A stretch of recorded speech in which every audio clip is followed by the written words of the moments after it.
आप सभी का स्वागत हमारे YouTube चैनल जेसीसी फाजीनगर पर। मैं हूं बसंत कुमार सिंह और आज आपके लिए सेट थ्योरी का यह जो वीडियो आया है, जिसमें आपको बहुत ही बेहतर तरीके से टाइप्स ऑफ सेट्स के बारे में बताया जाएगा। सेट कितने प्रकार के होते हैं और टोटल कितने टाइप के सेट आपको फर्स्ट ईयर में पढ़ने हैं, इस पर विधिवत चर्चा करेंगे और एक एक के बारे में विधिवत जानकारी आपको मिलेगी। तो आज का जो टॉपिक है क्लास फर्स्ट ईयर यानी कि 11th का मैथमेटिक्स का चैप्टर फर्स्ट का सेट्स का, यह समुच्चयों के विभिन्न प्रकार डिफरेंट टाइप्स ऑफ सेट के बारे में हम वर्णन करने वाले हैं।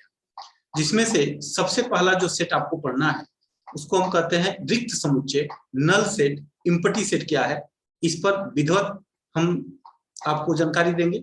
इसके बाद से जो दूसरा सेट है एकल समुच्चय, सिंगलटन सेट क्या होता है, इसके बारे में अध्ययन करेंगे। तीसरे नंबर पे जो सेट आपको पढ़ना है यह है परिमित समुच्चय, फाइनाइट सेट। फाइनाइट सेट किसे कहते हैं, और इसके अलावा अपरिमित समुच्चय, इनफाइनाइट सेट क्या होता है, इसके बारे में हम आपसे बात करेंगे।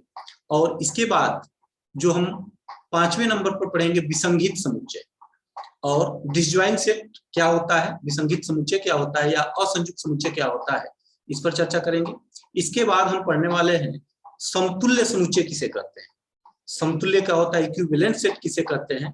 और इसके बाद से 7वें नंबर पर पढ़ने वाले हैं समान समुच्चय, दो समुच्चय समान कब कहलाते हैं, इसके बारे में अध्ययन करेंगे। और 8वें नंबर पर पढ़ेंगे उप समुच्चय क्या है, और 9वें नंबर पे आप पढ़ेंगे उचित उप समुच्चय क्या है, और 10वें नंबर पे अध्ययन करेंगे अधिसमुच्चय या सुपर सेट किसे कहते हैं।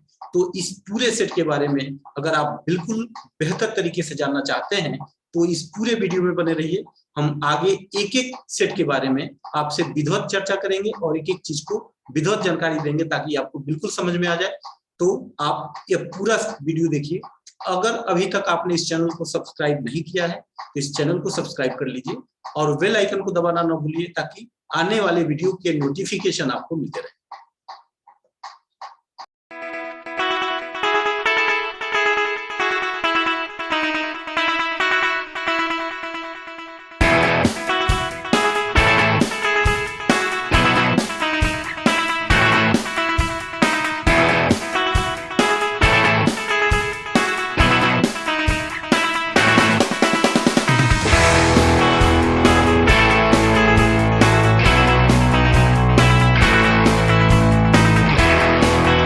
तो जो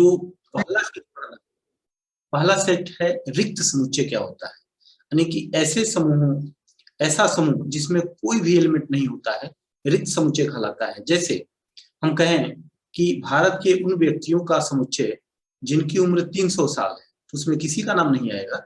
ऐसे समुच्चय को हम रिक्त समुच्चय कहते हैं, यानी कि एक ऐसा समुच्चय जिसमें कोई एलिमेंट नहीं हो, और ऐसे समुच्चय को हम फाई से डिनोट करते हैं। एक ऐसा समुच्चय जिसमें कोई एलिमेंट नहीं होता है रिक्त समुच्चय कहलाता है और इसे फाई से निरूपित करते हैं। जैसे यहाँ पे the set having no elements in is called the empty set और नल सेट और void set, it is denoted by phi.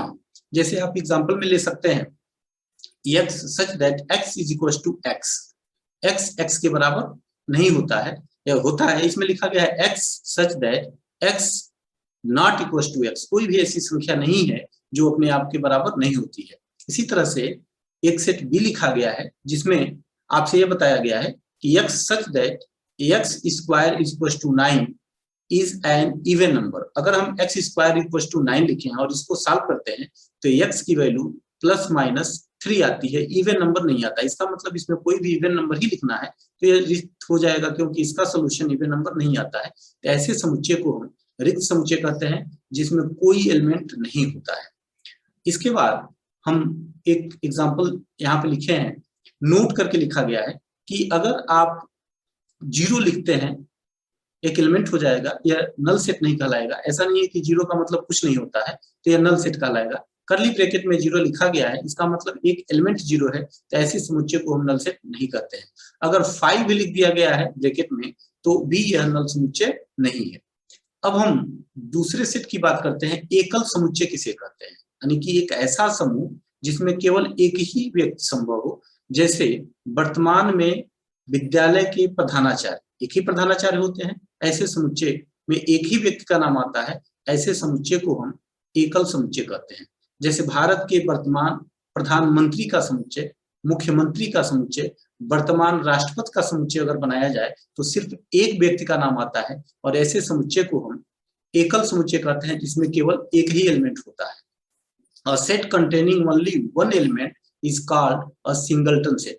जैसे a is equals to 2 लिखा गया है और b is equals to लिखा गया है x minus 6 equals to 0, तो x बराबर 6 आएगा। ऐसे समुच्चय को हम एकल समुच्चय कहते हैं। अब हम जानेंगे कि परिमित समुच्चय क्या होता है। एक ऐसा समुच्चय जिसमें अवयवों की संख्या निश्चित होती है। जैसे आपके कक्षा के विद्यार्थियों का समुच्चय निश्चित है कि कितने विद्यार्थी होते हैं। आपके परिवार का समुच्चय, परिवार में कितने सदस्य हैं, ये भी निश्चित है। यानी कि एक ऐसा समुच्चय जिसमें सदस्यों की संख्या निश्चित होती है, वह परिमित समुच्चय कहलाता है। एक ऐसा समुच्चय है जिसका अवयवों की संख्या निश्चित हो, सीमित हो, परिमित समुच्चय कहलाता है। A set that has finite number of elements is called a finite set. जैसे एग्जांपल में आप लिख सकते हैं x such that x is a natural number less than 10। 10 से छोटी प्राकृतिक संख्याएं अगर आपसे कही जाए तो आप 1 से लेकर के 10 तक की प्राकृतिक संख्याएं 1 2 3 4 5 6 7 8 9 10 लिख सकते हैं। तो ऐसे सेट को हम परिमित समुच्चय कहते हैं। और सप्ताह के दिनों का समुच्चय, वर्ष के महीनों का समुच्चय, ये सारे सेट ऐसे हैं जिसके अवयवों को हम काउंट कर सकते हैं, और ऐसे सेट को हम परिमित समुच्चय कहते हैं। अब इसके बाद अपरिमित समुच्चय इनफाइनाइट सेट क्या है। एक ऐसे सेट की कल्पना करिए, एक ऐसे समूह की कल्पना करिए जिसके अवयवों को आप काउंट न कर सके, उसकी गिनती न कर सके। ऐसे समुच्चय को हम अपरिमित समुच्चय कहते हैं। जैसे प्राकृतिक संख्याओं का समुच्चय, प्राकृतिक संख्याएं 1 से स्टार्ट होकर के कहां तक लिखी जाती हैं, इसका कोई लिमिट नहीं है। तो ऐसे समुच्चय जिसके अवयवों को आप काउंट न कर सके, उसकी गणना न कर सके, ऐसे समुच्चय को आप अपरिमित समुच्चय कहते हैं। जैसे यहाँ पे इसका डिफिनेशन लिखा गया, एक ऐसा समुच्चय जिसके अवयवों की संख्या निश्चित न हो, अपरिमित समुच्चय कहलाता है।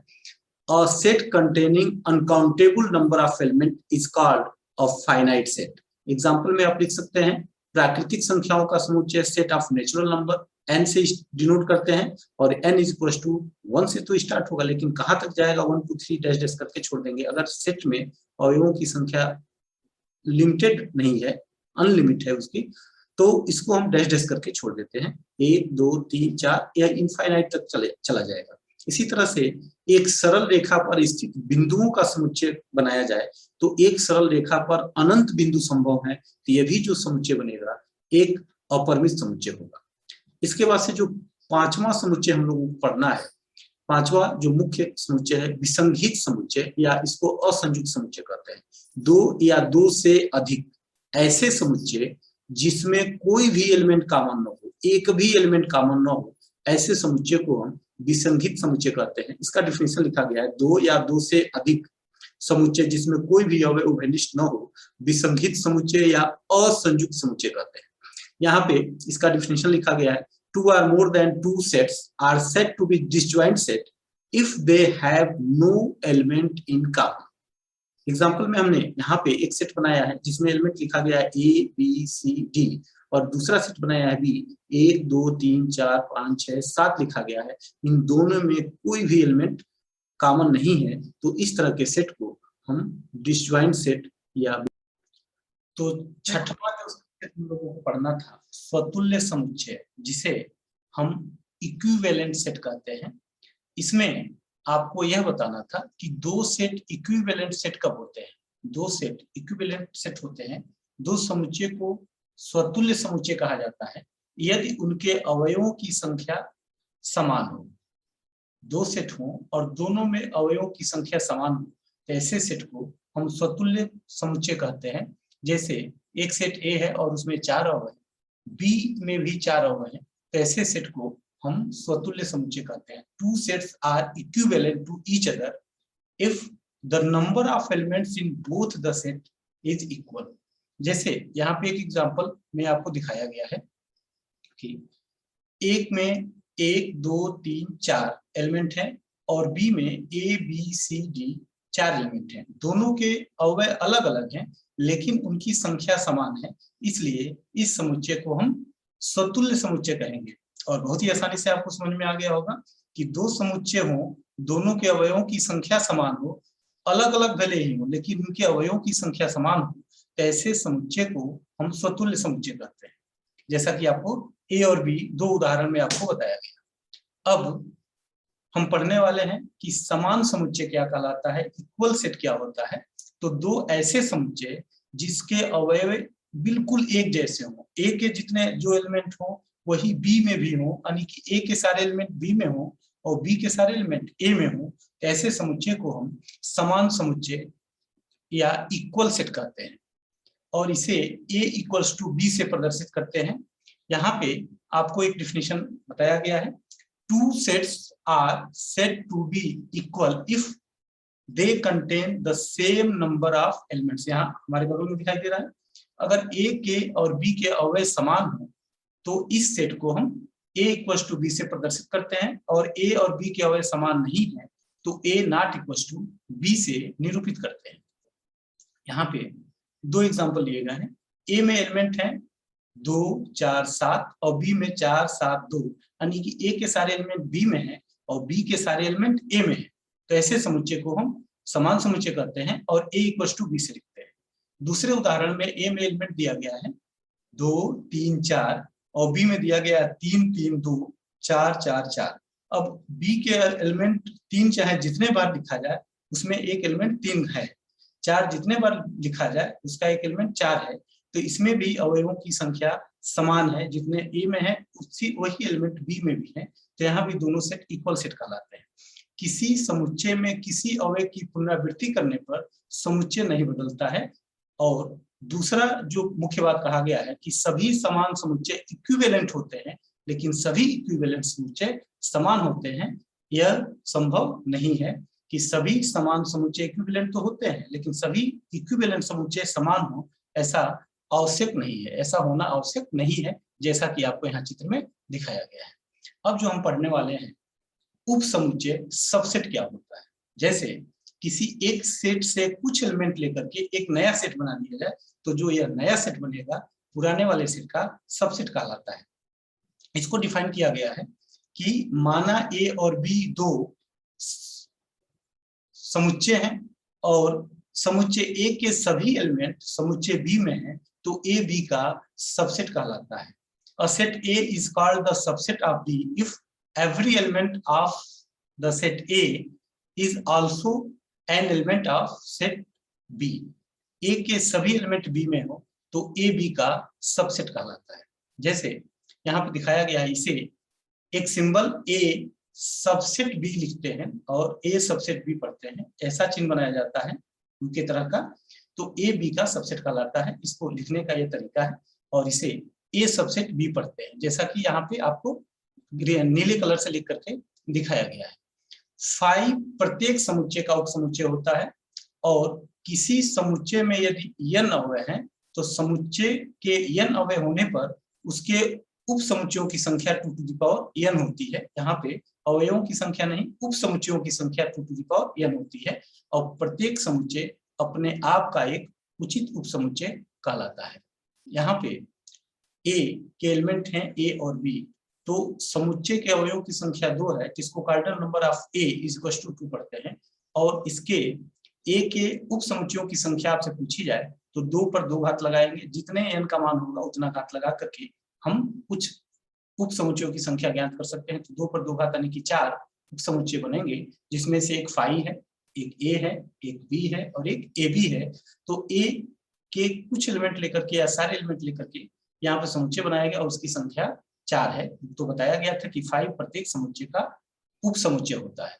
अब यहाँ पे हम उदाहरण एक ले रहे हैं बी में आपको ए बी सी 3 एलिमेंट दिखाई दे रहे हैं, तो कार्डिनल नंबर ऑफ बी 3 है, तो इसके उप समुच्चयों की संख्या 2 to the power 3 यानी कि 8 होंगे, जो 5 A B C A B B C A और ए बी सी से दिखाया गया है। कुल 8 उप समुच्चय बनेंगे क्योंकि इसके अवयवों की संख्या 3 है, तो 2 पर 3 घात यानी कि 2 to the power 3 = 8 होता है। अब हम पढ़ने वाले हैं जो लास्ट बताना था आपको कि उचित उपसमुच्चय क्या होता है और अधिसमुच्चय क्या होता है। अगर हम किसी समुच्चय ए, दो समुच्चय ए और बी इस प्रकार हो कि ए के सभी एलिमेंट बी में हो, परंतु बी में कम से कम एक एलिमेंट ऐसा हो जो ए में न हो, तो ए को बी का उचित उपसमुच्चय कहते हैं। उचित उपसमुच्चय जिस समुच्चय से लेकर के उचित उपसमुच्चय बनाते हैं, उससे हमेशा उपसमुच्चय की संख्या क्या होनी चाहिए, छोटी होनी चाहिए, कम एलिमेंट दिखने चाहिए, और जिससे लेकर के बनाया जाता है वो बड़ा सेट होता है। तो ए बी का उचित उपसमुच्चय कहलाएगा। इस स्थिति में बी ए का अधिसमुच्चय या सुपर सेट कहलाता है। यहाँ पे आपको दिखाई दे रहा होगा। If A and B are two sets such that all the element of A are in B and B contain at the least one element that is not A. For example, if A is equals to 1, 3, 5, then B is equals to 1, 3, 4, 5. A is proper subset of B and B is called the superset of A. तो इस तरह से हम subset और superset का definition एक ही में यहाँ पे दिया गया है। यहाँ पे एक उदाहरण लिखा गया है। ए के एलिमेंट है ए बी सी और बी के एलिमेंट है A B C D. A B से बनाया गया है लेकिन ए बी के बराबर नहीं है, तो ए बी का उचित उपसमुच्चय कहलाता है और इसे ए सबसेट बी ही लिखते हैं, जैसा कि सबसेट लिखते हैं बिल्कुल उसी तरह से। लेकिन उचित उपसमुच्चयों की संख्या 2 to the power n-1 होती है, उपसमुच्चयों की संख्या से एक कम होती है। यहाँ पे b को a का अधिसमुच्चय कहते हैं, इसे a सुपरसेट b लिखते हैं, सिंबल यहाँ पे दिखाया गया है, और इसे a सुपरसेट b पढ़ते हैं। यहाँ पे एक उदाहरण दिया गया है। एक सेट a में a b c 3 एलिमेंट है और पूछा जाए इसके उचित उपसमुच्चयों की संख्या कितनी हो जाएगी, तो 2 पर 3 घात यानी कि 8 में से 1 घटा देंगे, 7 होगा।